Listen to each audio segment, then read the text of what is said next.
Hey, hi, ah, hi.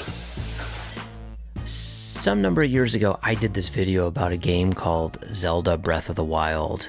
I was talking about how I'm not a gamer, but I love this game, blah, blah, blah. And it was true. At the time, I wasn't a gamer. Since then, I've become a gamer. At least I've played a lot of video games on this Nintendo Switch. I've gotten really obsessed with some games and some genres that I kind of want to talk about. You know, so like I'm a writer, kind of, sort of, and I'm used to, like when I'm writing something, you know, you're thinking that someone's going to read this book, page 1, page 2, page 3, you know, in order. And I think one of the parts I love about games is it's not linear that way. There's some amazing things I've seen with some of these games. I kind of want to talk about my favorite games and favorite genres. One age-related thing I wanted to mention is, you know, I'm getting ready. I'm going to turn 50 this year, which seems weird to say out loud. And, you know, if I were to go to a Morrison cafeteria for dinner at 4:30 p.m., are Morrisons still a thing? But if I were to do that, I would not be the oldest person in the room, probably. But when I look at on YouTube at these gamers, I seem significant. I feel like I'm quite a bit older than most of them.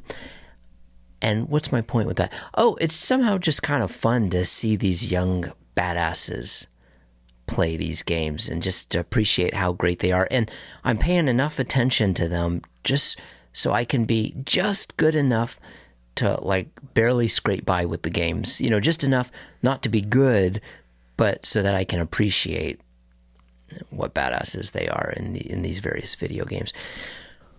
I don't know if this is an age thing or just a Yuvi game dumb thing, but I got to admit the games were pretty damn hard, you know, as far as like getting my brain focused enough to use the controller and have fast enough reaction times, even just to be okay at the game. So some are easier than others and some have some nice assist modes to help out, but they weren't easy, but they were super fun. So let's start with Zelda. Zelda was the first game that I really fell in love with. Well, according to my cheat sheet, it's an open world action adventure RPG. The part I want to focus on is open world. Like, I thought an open world would be so boring. You know, you just be wandering around with nothing really focused to do.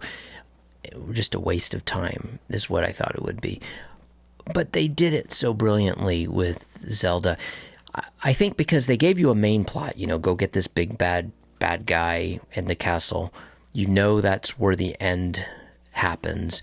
And they give you suggested steps along the way, people to see or defeat or talk to or learn from.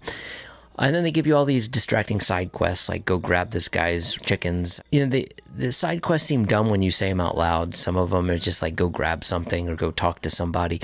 They're super fun when you're in the world of the game. I think the best part, though, is you're wandering around with some like main goal or side goal in mind, and you look off in the distance and you just see something like something weird on an island in the distance. And you're like, to hell with all this. I'm going over there to see what's up. And there's almost always something going on there that's worth the distraction. I don't know how they did that so well, but the world seems like a living, breathing world that's just full of crazy shit. I think what I love the most, though, is the sadness. Like, this game takes place in a land that was ravaged 100 years ago, or there were battles 100 years ago. You're in this beautiful, destroyed land. There's just something really sad and beautiful about the whole experience of playing the game. I didn't get divorced either or lose my job, so that was a triumph. Okay, now the next genre and game I want to talk about the game Celeste. And the genre, I think, is just a platformer, which is basically you're going from one side of the screen to another side of the screen over and over and over again. I didn't think I would like this style of game, and I usually don't like platformers in general. When I was a kid, you know, I was so with playing them, and now when I watch people or when I've tried some, they usually don't strike me. But Celeste is so well done. You know, it'll teach you one thing, like how to jump, and then how to dash, and how to cling onto walls. And then you'll have to use all those things you've just learned at once. and it keeps finding ways to do that. I could barely do it, but I did get to the end, or at least to the credits, barely. After dying exactly 4,969 times. Why I loved it was the story. It's this wonderful story of a girl with anxiety and some depression trying to climb a mountain while facing her inner demons and building these cool relationships with people along the way. But it's just so sweet and sad and lovely.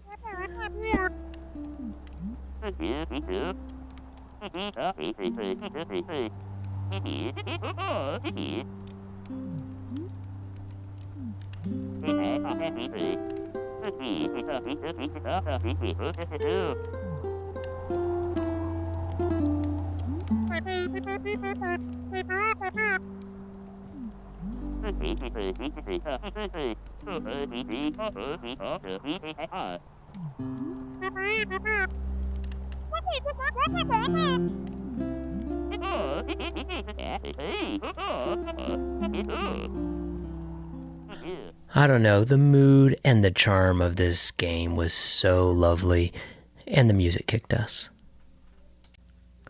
Okay, now here is a genre that I thought I would utterly hate.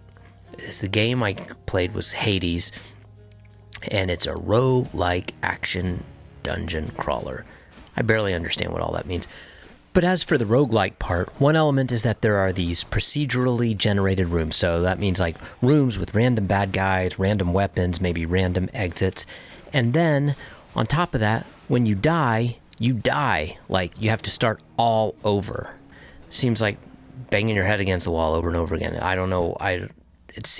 Doesn't seem fun, but I loved Hades. One element of it is that you play as the son of Hades, Zagreus, who's trying to escape Hades and keeps dying over and over and over again.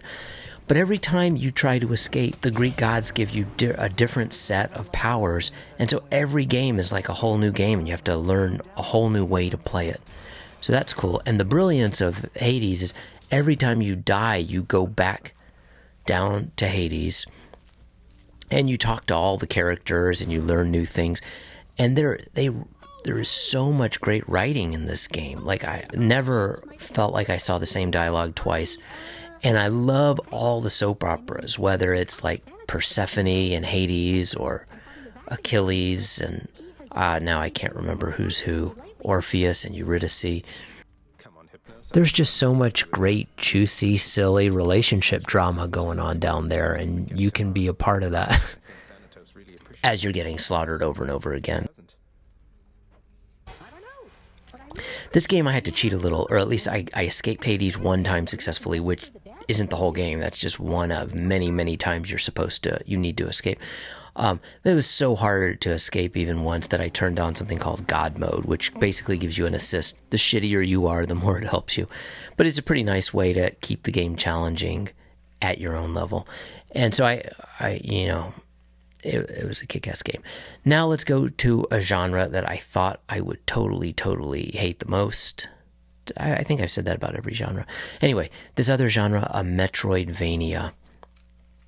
I'm not going to go into details about its origin, but it's based on a game called Metroid and another game called Castlevania, which I haven't really played. But one of the elements that I want to talk about is the backtracking, this idea that you have to return to the same place you've already been with new powers or skills or insights that allow you to get to new heights at these different places.